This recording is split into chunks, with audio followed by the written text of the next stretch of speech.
Guys, welcome back to my channel. I have a new video. This is me talking you through a little bit more in detail how I did this month's citrus themed doodles.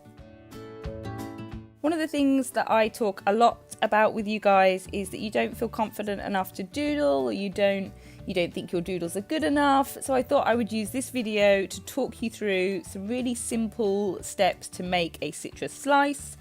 Hopefully you'll be able to do it and get some really positive feedback that you can absolutely doodle. Everybody can. I doodle with 2 fingers and I absolutely implore people, you can do this. Think of me as your cheerleader. You got it. A dot grid definitely makes doodling easier, for me anyway. I hope you guys love dot grids as much as I do. But I can start off with a centre point and then I can mark 4 spaces up, down and left and right, put some little lines in, and then I can start to build that circle. Or you could just draw around something that's circular, guys. Like, I'm just too lazy to find an object of the right size that's a circle. So I split that circle then into 6 sections, 1 horizontal line, and then I put a cross through to make my 6, and that's going to be 6 segments for my lemon or lime. They're the same, aren't they?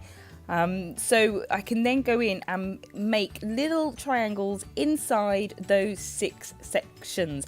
Gosh, that's hard to say.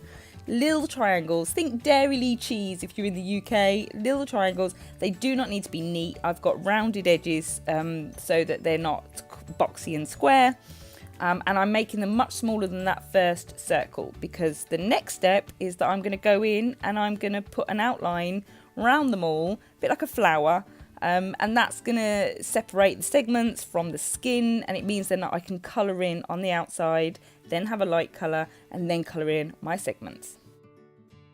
Nothing has to be uniform and neat. That is my golden rule in life. It doesn't have to be perfect. The triangles don't have to be the same size. Even your circle can be a little bit wonky. Nothing in nature grows in a uniform way. If it's uniform, then it's doing it wrong, right? It's quirkiness is the way forward, I think, with these doodles.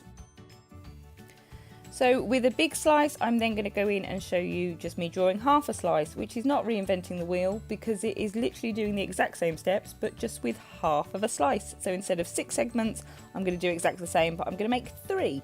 I've just said I'm going to do exactly the same, but do 3, which is not then exactly the same, is it?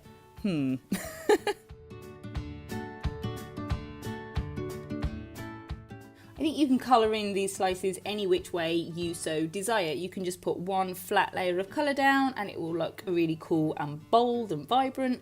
For me, I use 2 colours. I use a darker colour for the outside circle, so that gives me the skin. And then for the smaller flower bit, I have a lighter green, and then that means I can go back in with the segments with the same green that I used at the beginning. And I start with like little flicky out motions. So I put my pen down in the centre and I flick it out and bring my hand up just as I come towards the outside of that segment.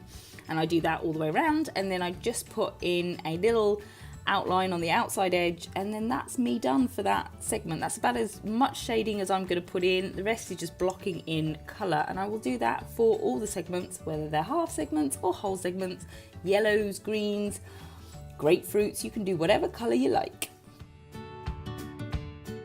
So to recap, I'm doing a darker green around the outside. I'm not paying any attention to how I'm drawing it and colouring it in. I'm flicking out from the middle to make my 3D segments, and then I'm just putting in a little outside colour. So there's a little white band that goes all the way around it. And then I fill in with a lighter green just to complete that doodle.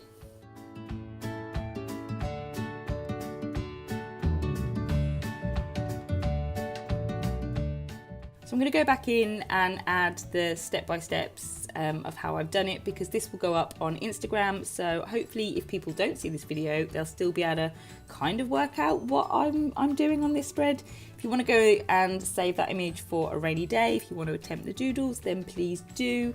I really hope if you're one of those that is a little bit intimidated by doodling, you don't want to put it in your journal, you don't want to mess up, then I hope that you remember nothing more than me telling you over and over again that you absolutely can doodle, you absolutely should doodle. And if you start with a citrus slice, let me know in the comments down below. Come and find me on Instagram, message me, send me your photos. If anybody starts to doodle and they have a little bit of confidence with doodling from this video, I'm going to be amazed. Let's face it, I'm not perfect at doodling and I don't pretend to be. But if you've taken anything from it and you do something with it, then I want to know about it because I want to give you all the love and all the congratulations.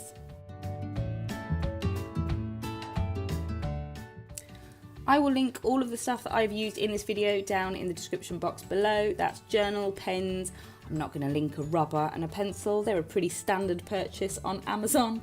But they'll be down in the description box below if you're on the lookout for new materials. But until next week, guys, thank you for watching. Thank you for subscribing. I can't say that in one word. Thank you for subscribing, and I will see you all really soon.